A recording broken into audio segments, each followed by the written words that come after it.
ଶିଖିଲେ କାଗଜରେ କାଦୁଅରେ ଆଉ ହଉଛି କି ପଢିଲେ ପାଠ ପଢିଲେ କି ନାହିଁ ତ ଆମେ ଏବେ ହଉଛି ଗପ ଶୁଣିବା ହେଲା ହଁ ଟୁଆ ଟୁଇ ଗପ ଶୁଣିବା କଣ ହେଲା ଏଠି ପଳେଇ ଏଠି ପଳେଇ ଏଠି ତୁମ ପଳେଇ ପଳେଇ ମୋ ପାଖକୁ ପଳେଇ ମୁଁ ଚଲ ଏ ବସ ତମେ ବସ ଏଠି ଏଠି ଏଠି ଏଠି ତମେ ବସ ତମେ ବସ ଏଠି ବସ ହେଲା ଆଉ ପାଟି ମଝିରେ ପଳେଇ ଯାଉଛି ବସ ସବୁ ସେ ବ୍ୟାଗ ଥାଉ ସେ ବସିଲେ ସବୁ ଆମେ ଏବେ ଟୁଆ ଟୁଇ ଗପ ଶୁଣିବା ହେଲା ଟୁଆ ଟୁଇ ଗପ କିଏ ଆଗରୁ ଶୁଣିଛ କହିଲ ସବୁ ଶୁଣିଛ ଟୁଆ ଟୁଇ ଗପ ସବୁ ଶୁଣିଛ ହଉ ଠିକ ଅଛି ଶୁଣିନ ହଉ ଠିକ ଅଛି ଭଲସେ ବସ ହେଲା ପଢିଲା ବେଳେ ଚୁପ ଚୁପ କହିବି ଏବେ ଚୁପ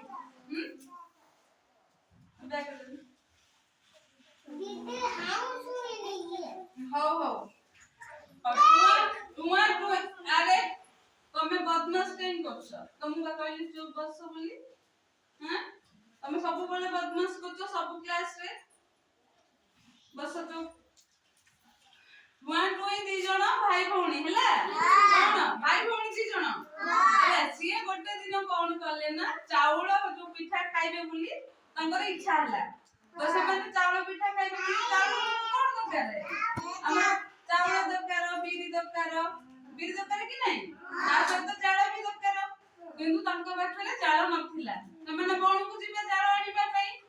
ବଣକୁ ଗଲେ ଯାଇକି ଜାଳ ଭାଇ ଭଉଣୀ ଦି ଜଣ ଜାଳ ମାନେ ଭାଙ୍ଗିକି ଆଣିଲେ ଯୋଉ କାଠ ଯୋଉ ବଣରେ ଆମର ସବୁ ମିଳେ ଯୋଉ କାଠ କୁଟା ଯାହା ସବୁ ମିଳେ ତାକୁ ବାନ୍ଧିକି ନେଇକି ଆସିଲେ ବାଟରେ ଆସୁ ଆସୁ ବାଘ ମାମୁଁ ହାବୁଡରେ ପଡିଗଲେ ହେଲା ବାଘ ମାମୁଁ ଦେଖିକି କହିଲା ତମ ଭାଇ ଭଉଣୀ ଦି ଜଣଙ୍କୁ ମୁଁ ଖାଇବି କଣ ବାଘ ମାମୁଁ କହିଲା ହେଲା କି ତମ ଭାଇ ଭଉଣୀ ଦି ଜଣଙ୍କୁ ମୁଁ ଖାଇବି କିନ୍ତୁ ଟୁଇ ବହୁତ ଚାଲାକ ଥିଲା ହେଲା ବହୁତ ବୁଦ୍ଧିମାନ ଥିଲା ଟୁଇ ସିଏ ବାଘ ମାମୁଁ କହିଲେ କି ନାଇଁ ବାଘ ମାମୁଁ ଆମକୁ ଖାଇଲେ କଣ ହବ ଆମେ ବିରି ଚାଉଳ ପିଠା କରିବୁ ଚକୁଳି ପିଠା କରିବୁ ଆମ ଘରକୁ ସନ୍ଧ୍ୟା ବେଳେ ଆସ ଆମେ ଚକୁଳି ପିଠା ଖାଇବା ହେଲା ଶୁଣୁଛ ଗପ ପରେ ଖେଳିବ ଆଗେ ଗପଟା ଶୁଣି ସାର ମତେ ହଉ ସମସ୍ତଙ୍କୁ ନେବି ତାପରେ ସେଠୁ କଣ ହେଲା ନା ସେଠୁ ଟୁଆ ଟୁଇ ସେଠୁ ବାଘ ମାମୁଁ ଛାଡିଦେଲା ଲୋଭରେ କହିଲା ଆମେ ଚକୁଳି ପିଠା ଖାଇବୁ ହେଲା ପାଟି କରନି ଚୁପ ଆମେ ଚକୁଳି ପିଠା ଦିଟା ଖାଇବୁ ଲୋଭରେ ବାଘ ମାମୁଁ ଛାଡିଦେଲା ହେଲା ଛାଡି ସାରିଲା ପରେ ଟୁଆ ଟୁଇ କଣ କଲେ ନା ଘରକୁ ଆସିଲେ ବିରି ବାଟିଲେ ଚାଉଳ ବାଟିଲେ ପିଠା ବି କଲେ ପିଠା କରିକି ଟୁଆ କରୁଛି ଟୁଇ ଖାଉଛି ଟୁଇ କରୁଛି ଟୁଆ ଖାଉଛି କଣ ଚକୁଳି ପିଠା ଖାଉଛନ୍ତି ହେଲା ଖାଉ ଖାଉ କଣ କଲେ ନା ସବୁ ଚକୁଳି ପିଠାକୁ ଖାଇଦେଲେ ହେଲା ଖାଇସାରିଲା ପରେ ଟୁଇ ସେଠୁ କହିଲା ଟୁଇର ମନେ ପଡିଗଲା ଆମେ ତ ବାଘ ମାମୁଁକୁ ଡାକିଥିଲେ ପିଠା ଖାଇବା ପାଇଁ ବାଘ ମାମୁଁ ଯଦି ଆମେ ପିଠା ନ ଦବା ବାଘ ମାମୁଁ ଆମକୁ ଖାଇଦବ ହେଲା ସେଠୁ କଣ କଲେ ନା ଯାଇକି ବାଟରେ ଗଲେ ଷଣ୍ଢ କୁକୁର ଦେଖିଛ ଷଣ୍ଢ ଯୋଉ ଝାଡା કરે ଯୋଉ ଷଣ୍ଢ ଦେଖିଛ କି ନାଇଁ ରେ ରାସ୍ତାରେ ପଡିଥିଲା ତାକୁ ଉଠେଇ ଆଣିଲା ଆଉ ହଉଛି କଣ ସେ ଗୁଡି ବାଲି ଯାହା ଥିଲା ତାକୁ ମିଶେଇକି ନେଇ ଆସି କଣ କଲା ନା ବଡ ଚକୁଳି ପିଠାରେ କରିଦେଲା ବାଘ ମାମୁଁ ପାଇଁ ହେଲା ଟୁଇ ବୁଝିପାରିଲ ବଡ ଚକୁଳି ପିଠା କରିଦେଇକି ସେଇଠି ଚୁଲି ପାଖରେ ଥୁଇ ଦେଇକି ଭାଇ ଭଉଣୀ ଦି ଜଣ କଣ କଲେ ନା ଗୋଟେ ଯାଇକି ଗୋଟେ ତାଙ୍କ ଘରେ ଥିଲା ମରେଇ ଭଳିଆ ଯୋଉ ହାଣ୍ଡି ଭଳିଆ ବଡ ମାଟି ହାଣ୍ଡି ଥିଲା ତାରି ଭିତରେ ଲୁଚି ପଇଲେ ହେଲା ଭାଇ ଭଉଣୀ ଦି ଜଣ ଲୁଚି ପଇଲେ ସନ୍ଧ୍ୟା ହେଲା ବାଘ ମାମୁଁ ସେଠୁ ଆସିଲା ଚକୁଳି ପିଠା ଖାଇବା ପାଇଁ ବାଘ ମାମୁଁ ଆସି ଡାକିଲା ଟୁଇ କୁଆଡେ ଗଲ ମୋ ପିଠା ଦିଅ ସେଠୁ ଟୁଇ ସେଠୁ ଘରୁ ଆବାସ କଲା କି ତମ ପିଠା ସେ ଚୁଲି ପାଖରେ ଆମେ ରଖିଛୁ ଖାଇଦିଅ ହେଲା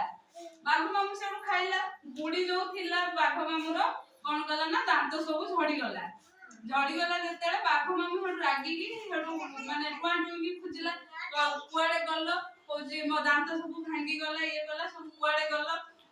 ଏମିତି ଖୋଜି ସାରିଲା ପରେ ସେଠୁ ରାଗରେ କଣ କଲା ନା ସେ ପାଖରେ ଟୁଇ ବହୁତ ବୁଦ୍ଧିମତୀ ହେଲା ଟୁଇ କଣ କରିଥିଲା ନା ଲଙ୍କା ଯୋଉ ଆମ କଞ୍ଚା ଲଙ୍କା ବାଟିକି ସେ ହାଣ୍ଡିର ଗୋଟେ ପାଣି କରିକି ରଖିଥିଲା ହେଲା କି ପାଣି କରି ରଖିଥିଲା ବାଘ ମାମୁଁ ରାଗରେ ଯାଇକି ସେଇ ପାଣିକି ପିଇଦେଲା ରାଗରେ ତା ପାଟି ଜଳିଲା ସେଠୁ ଟୁଆ ଟୁଇକୁ ଗାଳି କରିକି ସେ ତାର ଜଙ୍ଗଲକୁ ଦୌଡ଼ିକି ପଳେଇଗଲା ହେଲା ସିଏ ଜଙ୍ଗଲ ଭିତରେ ଦୌଡ଼ି ପଳେଇଲା ସେଠୁ ଟୁଆ ଟୁଇ ସେଠୁ ଘରୁ ବାହାରିକି ଆସିଲେ ଆମେ ଗପରେ କଣ ଶିଖିଲେ କହିଲ ନା ଗପରେ ଆମେ କଣ ବୁଝିଲେ ରେ ନାଇଁ बुद्धि थिले आम पाखरे आमे सबु असुविधारू समाधान करि परिबा हला सबु असुविधारू आमे समाधान करके आसी परिबा आम पाखरे बुद्धि थिले